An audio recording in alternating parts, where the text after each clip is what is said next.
May the merits of these teachings benefit all beings.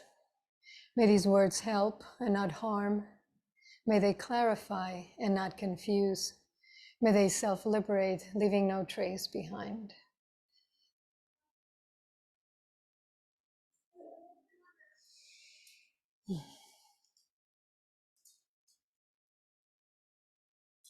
Friends, when these 4 times are rightly developed and progressed, they gradually lead to the ending of sorrow and confusion.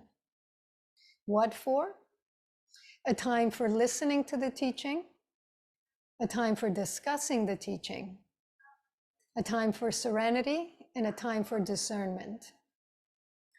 It's like when it rains heavily on a mountaintop and the water flows downhill to fill the hollows, crevices, and creeks. As they become full, they fill up the pools. The pools fill up the lakes fill up the streams, and the streams fill up the rivers. And as the rivers become full, they fill up the ocean. In the same way, when these 4 times are rightly developed and progressed, they gradually lead to ease, joy, and wisdom.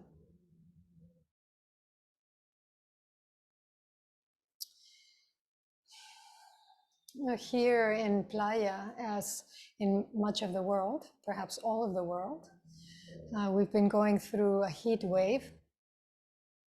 And I mean, it's not the scorching temperatures, that they've had in Pakistan, for example, or in California.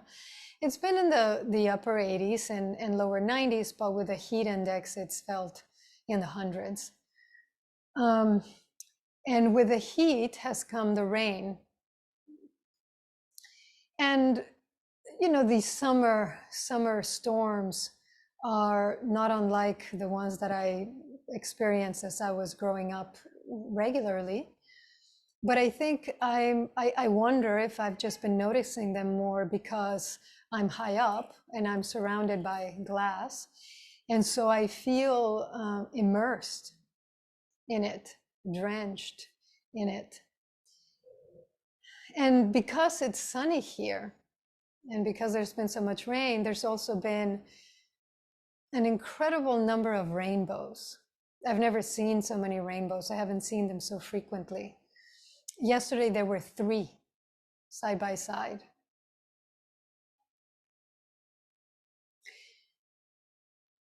And I was in the water and I was looking at these rainbows and I was thinking, I've never seen so many.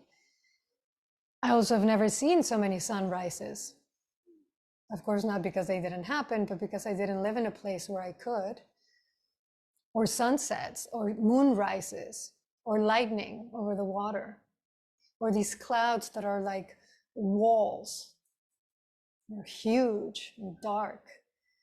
And they're there one moment and they're gone the next. And so I was thinking, as I was reflecting on this, as I was feeling this, I was feeling, that my days are filled with dayness. They're filled with fullness, which is kind of what you're saying. You were just saying, Shoho. And it's what I've always wanted of my days. It's what I've always wanted for others. No, not always. It's what I wanted for others the moment I encountered practice and I stepped further into it and I saw what was possible. And so I was thinking of this, and then I was thinking of what gets in the way.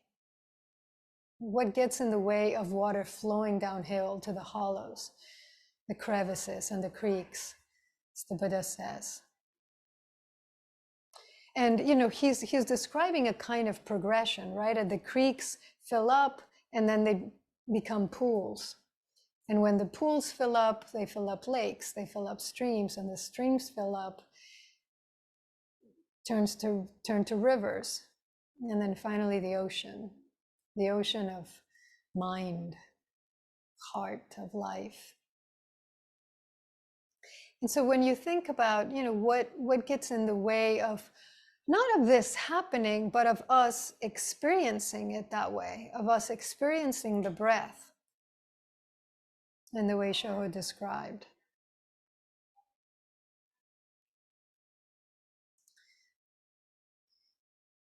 In 2006, in the fall, in fact, so I guess 16 years ago, I became Shuso, chief disciple at Zen Mountain Monastery. And my task, as a task of every Shuso, every chief disciple in Zen monasteries since they have existed, chief disciples and monasteries, has been to lead the Sangha by example, right, for a period of training.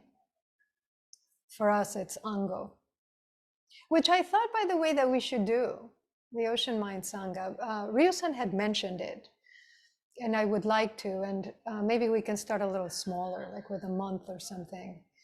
But I'm going to think about it and how to craft it, since we're not together a lot of the time, but then how to do it so that we could be together maybe at the end of it or something. So I'll start thinking about that. And if you have suggestions, please send them my way. So, so my task was to lead the Sangha by example, the example of my practice, the example of my vow, the example of my willingness not to know. And I think I failed at this last part miserably, because I thought I knew a lot more than I did. At that point, I had been practicing for maybe about 12 years. And I thought I knew, at least some. And then you're being told, oh, well, you're going to be chief disciple. And so then you really believe that you know something. Big mistake. Big mistake. And I have to say, that's maybe one thing, one nice thing that's come with age and time. And I'm less likely to think I know, and much, much less likely to be certain. Much less willing to be certain. And so at the end of those 3 months of training, as chief disciples do, I had to give my first talk, which, by the way, traditionally, there are Japanese monasteries in which that talk is preset.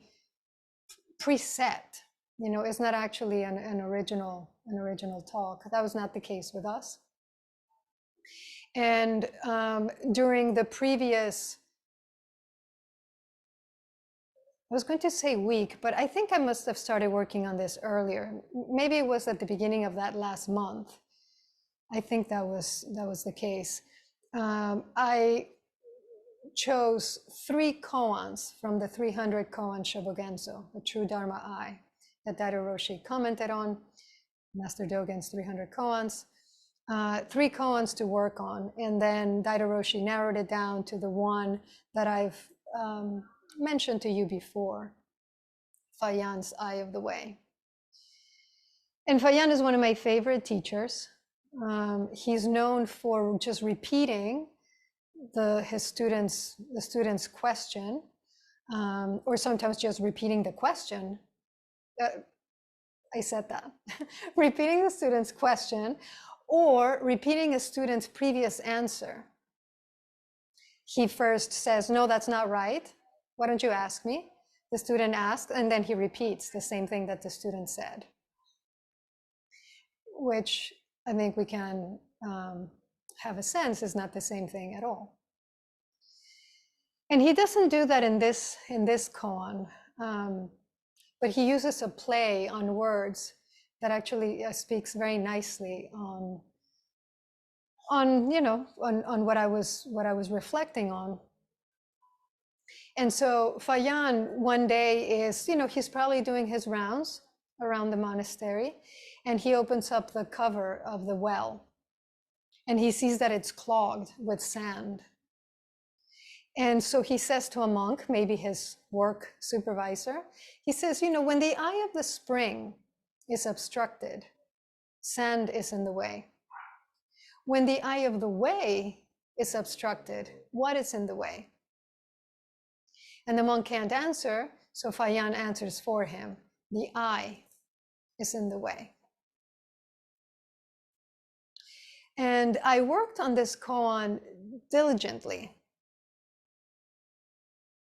which is another way of saying, though I didn't know it at the time, that it worked on me. No, it was for the 3 months. It was for the 3 months because I struggled for 3 months with this koan. I sat with it, and I would read my teacher's commentary. I would read about Fayan, other koans, and I sat some more, and I just could not see it. I couldn't see it. The eye was in the way. And then the night before I was supposed to give my talk, my teacher passed me on it, effectively saying, you've seen it. But I don't think I had, actually, not really. I think my teacher took pity on me because I was supposed to give a talk the next day, in front of 100 people or so.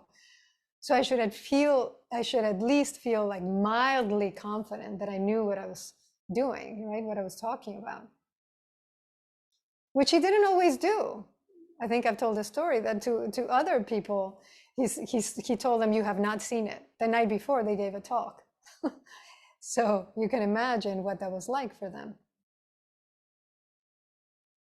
So he passed me, but I realized as I spent time with this koan later, and that's one of the main reasons I appreciate koans so much, is because they do keep unfurling with time. Like a good poem, like any piece of good writing, like any aspect of life. You're never done really with a koan. Kind of like an artist, right? They're never done with a painting. They're never done with a book. At a certain point, you just decide you have to stop. Because in the beginning, you just hear the words or you read the words and you think you understand their meaning. The well is clogged. I get that. But then he says, well, so when the well the eye of the well is clogged, sand is in the way. But then he says, when the eye of the way, did I say that right? When the eye of the way is obstructed, what is in the way?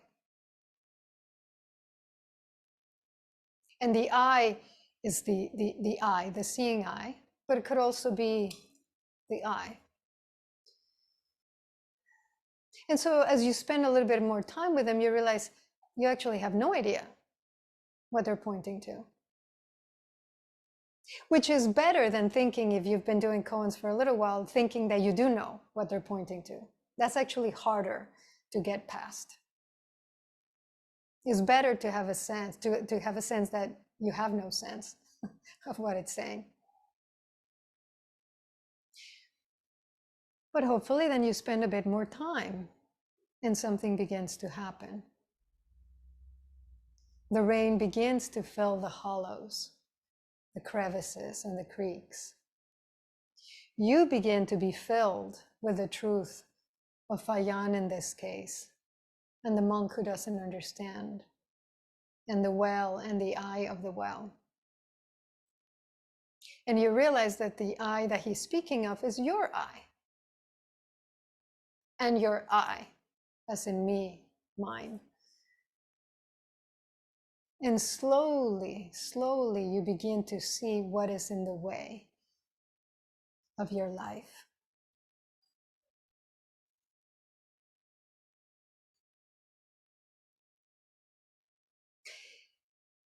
Many more years ago, I was still, I was there. I was living at the monastery.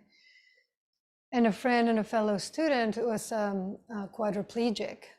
His name was Nenshin. And he had a special van that fit his chair. And he did not drive it himself. He always had to have somebody drive him, but he would get onto the van and sit next to the driver. And so we had done sesshin, and at the end of the week, he asked if I could get the van and drive it over from the parking lot. And the van had a ramp, as so many handicapped, probably all handicapped vans do, that was operated by a pneumatic pump. And it was a little bit of a thing to operate it because you had to turn it on while the van was moving, and you had to be very precise about when to turn it off so that the pressure didn't get too high. And so he asked me to do this, and so I just drove the van and I parked it, and there was a friend who was standing outside with Nenshin as I parked, and she says, "I didn't know you could drive Nenshin's van." And without thinking, I said, "I didn't know that I couldn't." So I just did it. And it was a very spontaneous moment. It wasn't hubris. I wasn't being arrogant for once. I truly hadn't thought about the difficulty, about what I knew or didn't know. And so I wasn't limited by either. And I remember it to this day because it was such a clear moment of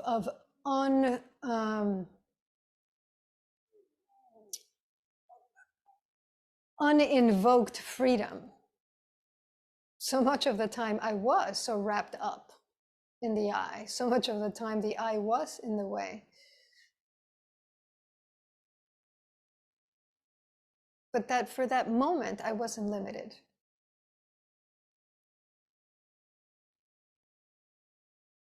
And so the Buddha says, friends, when these 4 times are rightly developed and progressed, they gradually lead to the ending of sorrow and confusion. What are those times? 4 times? A time for listening to the teaching, a time for discussing the teaching, a time for serenity, and a time for discernment. And this is from the Dutya-kala Sutta. I really need to learn some Sanskrit. I'm probably butchering Pali. I'm probably butchering these. And that first time, the time of listening to the teaching, I was really thinking of it as a time of receiving. And as we would so often say before the Dharma discourse, they're dark to the mind, but radiant to the heart. And so the heart needs to be receptive. It has to be open. And so that well-worn Zen story of a student who goes to see a teacher, and the teacher invites them, offers them tea. And so the teacher is busying themselves, she's putting on the water, she's measuring out the tea leaves, she's setting out the cups. And as that's happening, the student is going on and on about this sutra and that sutra and this teaching and that insight she had when she was contemplating this or that teaching.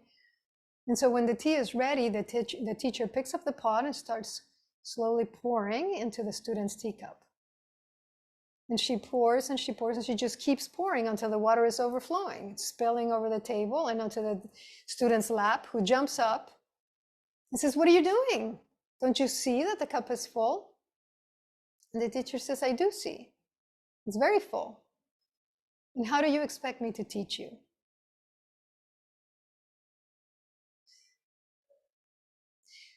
But this knowing isn't when we have a sense that we know, isn't just that overt kind of arrogance. It is also every bit of knowing. Every time your partner or your child or your parent looks at you in a certain way and you think automatically, "Oh, I know what they're going to say. I know what they're thinking." We don't even necessarily say it in those words, but there's this sense of, "I know."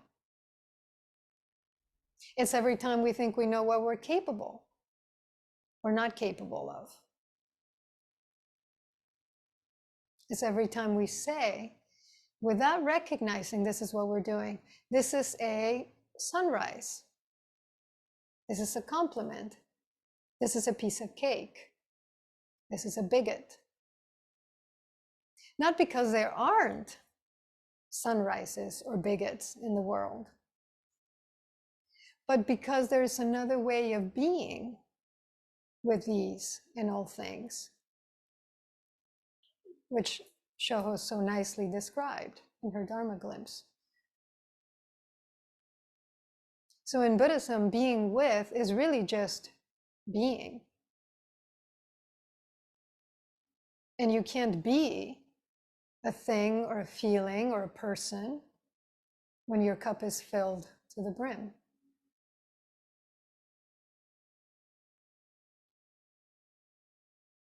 But then there's this other kind of filling, right, that this sutra describes. Listening to the teaching, discussing the teaching.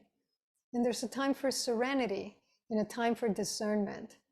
And I had never quite seen this grouping before.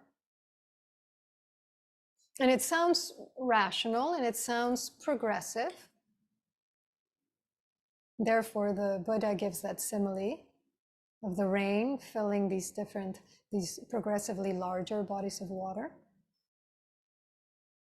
But I think of it more as immersing myself in a body of water, right? And with each step, the water is rising higher until it's all around me and it's below me and maybe it's above me.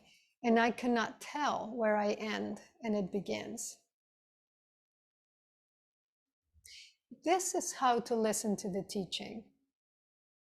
And this is why it's extra hard to do it on Zoom, to be fully, completely there. It's harder. It's harder, it's challenging regardless. But to have to get past this barrier, it's definitely a barrier that can, of course, be a gate. And so I have a way in which I prepare for these evenings, right, and to give this talk. I hope that you have a way as well to receive it, to receive the teaching. Because this all-encompassing immersion in the Dharma is how the teaching permeates us, right, and our lives. And then the Buddha points to how to discuss the teaching with others or with yourself, how to spend quiet time with what you've heard, and then how to discern what you've heard. And so it's not a matter of logic, although logic is helpful. It's not a matter of knowing all the technical Buddhist terms or being able to quote this or that sutra. It really is a matter of becoming the thing that you're trying to understand. Right? Do you understand? So if at any point you're concerned, oh, I don't understand this term, I don't understand this teaching, don't worry about it. Don't worry about it. This is not about understanding in the usual sense.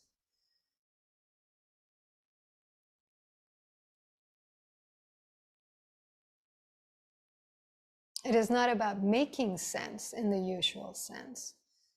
That is why I so love that story of the bricklayer. Things by Ursula Le Guin. Because faced with the end of the world, whether that's his world or the world or this moment, he has this vision that there's something out there. There's these islands. And he decides, I'm going there. Isn't that exactly what happens when we turn to practice? We cannot possibly know what we're getting into. And that's a good thing, because then otherwise we might not do it. We might just run the other way. We can't possibly imagine what it will feel like, what it will look like, what we will feel like as we do it. And something in us says, I'm going there. Something in us knows, as he knew, that just past the edge of what we can see is liberation. But how does he know that? How do we know that? How do we decide to do something that doesn't make sense? Does it make sense to sit down day after day on a, what, 4 by something mat and count your breath and think that that's going to free you? It certainly did not make sense to build a brick road going straight into the ocean. But it wasn't about making sense. And he knew that. Just as the Buddha knew, after all of the teachings, he had not just earnestly, but 150% wholeheartedly immersed himself in and come to the conclusion, this isn't it. These have been very helpful, but they're not the way to liberation. How did he know? And what was the way?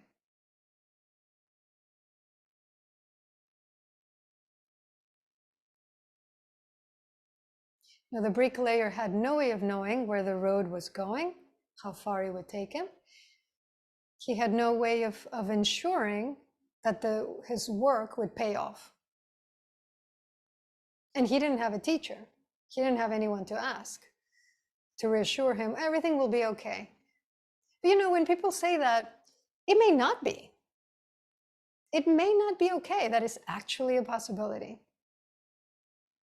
And that's okay. And every morning he would go down to the shore and he would slip into the water and he would take a brick and he would lay it down. And then he would take another, guided by nothing but trust in something he couldn't see, he couldn't touch, he couldn't explain. Like a Zen student.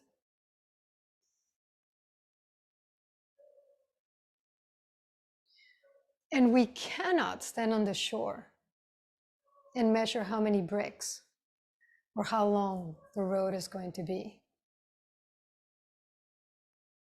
I mean, if we did that, we would never begin. And we would conclude rightly, this is impossible. And standing on the shore, the thing is, it is definitely impossible. But the view changes once you're in the water. And that's the thing. You have to get in the water.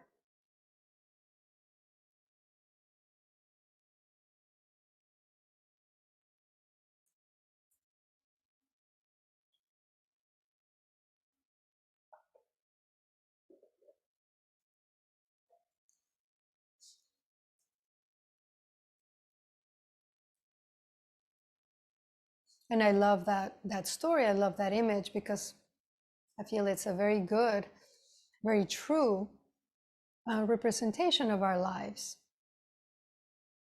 You know, we're each laying down a road as we're walking it. And the road is submerged in water, and there's wind, and there's rain. We can't see clearly. Or maybe it's running through the middle of a desert or a jungle, or it's thick with brambles we have to chop. Or is nowhere to be seen because where we're standing is dark. And so what can we do?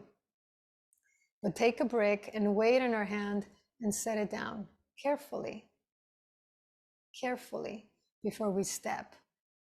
And then we test, does it hold our weight? And if it does, we take another brick and we set it down. And the thing is, your path is not going to look like mine. Even though every single one of us, at least who has a practice, has to go through the work of building that path. Every single one of us has to do our own path. And mine doesn't look the same as yours. That's why it's so pointless to compare. You know, people still say to me, oh, you know, I was in such and such a retreat and it looked, everybody was just doing it. I was the only one having a hard time. How do you know? Because everybody's sitting quietly? You cannot know what somebody is living in their quiet of their body and mind. And even if you did, it wouldn't matter because you still have to do your thing. So it doesn't matter.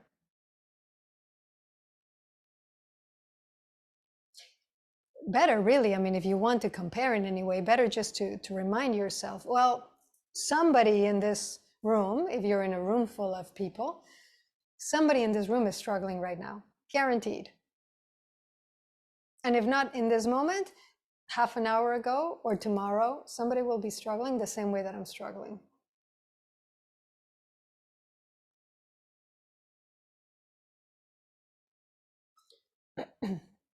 But the only way, really the only way that we can do this path is one brick at a time. And if we're lucky enough to be able to stand at the end and then look back, we'll see that it looks nothing like we thought it would. Maybe just a little bit like we thought it would. Of course, because the imagined pales in the face of the possible, especially when the possible includes practice and liberation. And so these 4 times, listening to the teaching, discussing the teaching, serenity, and discernment, as I said, the first is a time to receive. The second is a time to reflect. The third is a time to be still. And the fourth is a time to investigate, which describes very nicely the way that we train. Because first, we do have to empty our cups so we can hear the teachings. You would never pour a glass of a cup of tea into a glass that had orange juice, right, without washing it first. And so, of course, you can't just erase your experience. You can't erase your history, your karma. But you can hold it in such a way that it doesn't color what next you put into that glass or that cup. And then we contemplate the teachings. You know, what was said? What did I hear? How does this work in my life?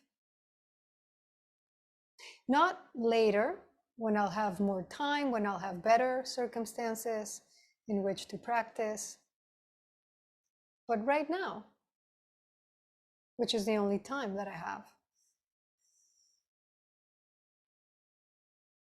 And for that, we have to still our body and mind so that the words can sink in, can permeate. And we may have to hear them 100 times, 1,000 times, so that on the 1,001, we actually hear it.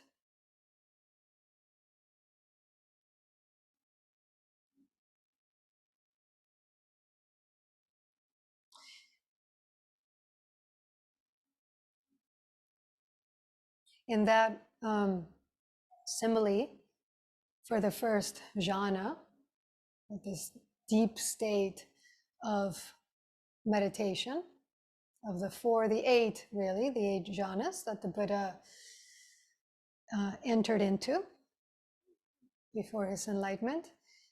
Each is accompanied by a simile. And the first one is the one that I always remember, I think, because of its nature. You know, it says that it's like a skilled bath attendant.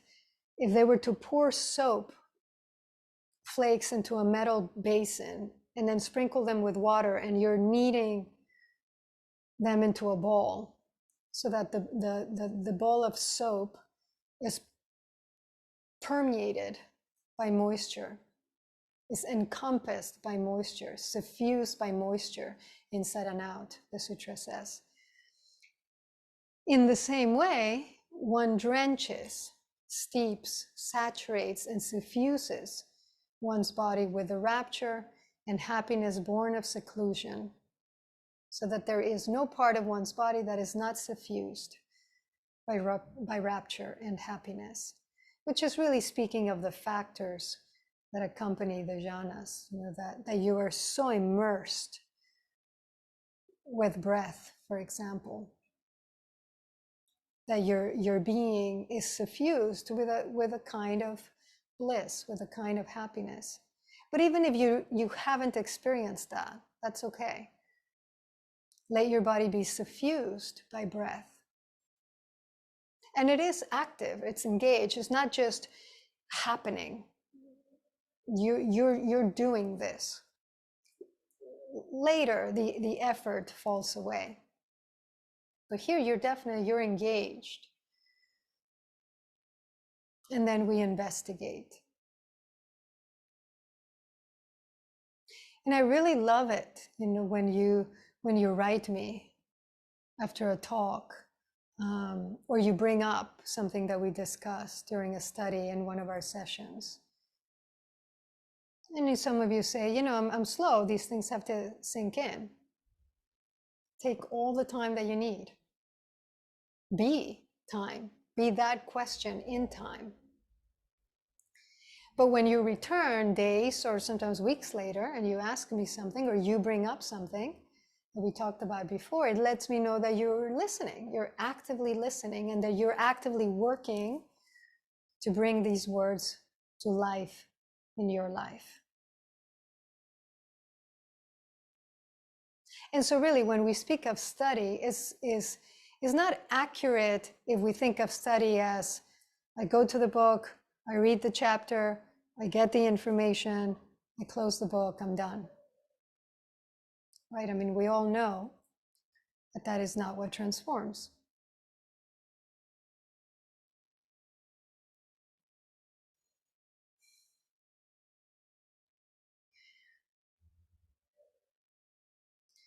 Meister Eckhart said, "The eye with which I see God is the eye with which God sees me."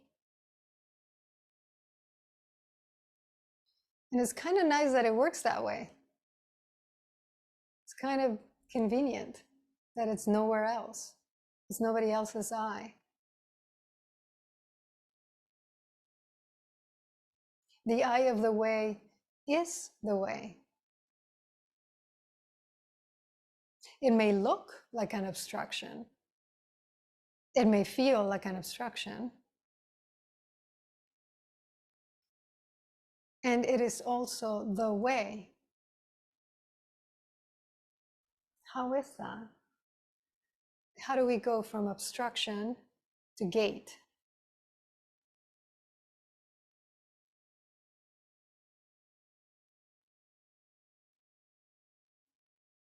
Here's a hint. This poem is called Sun Goes Up.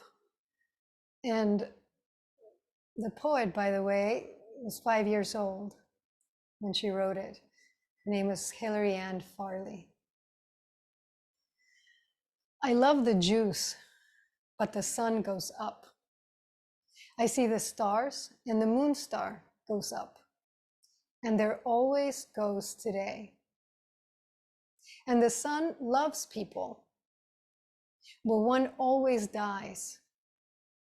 Dogs will die very sooner than mummies and daddies and sisters and brothers, because they'll not die till 100, and because I love them dearly.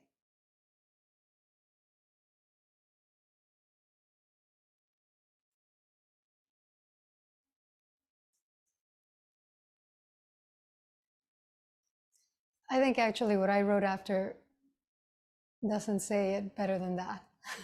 So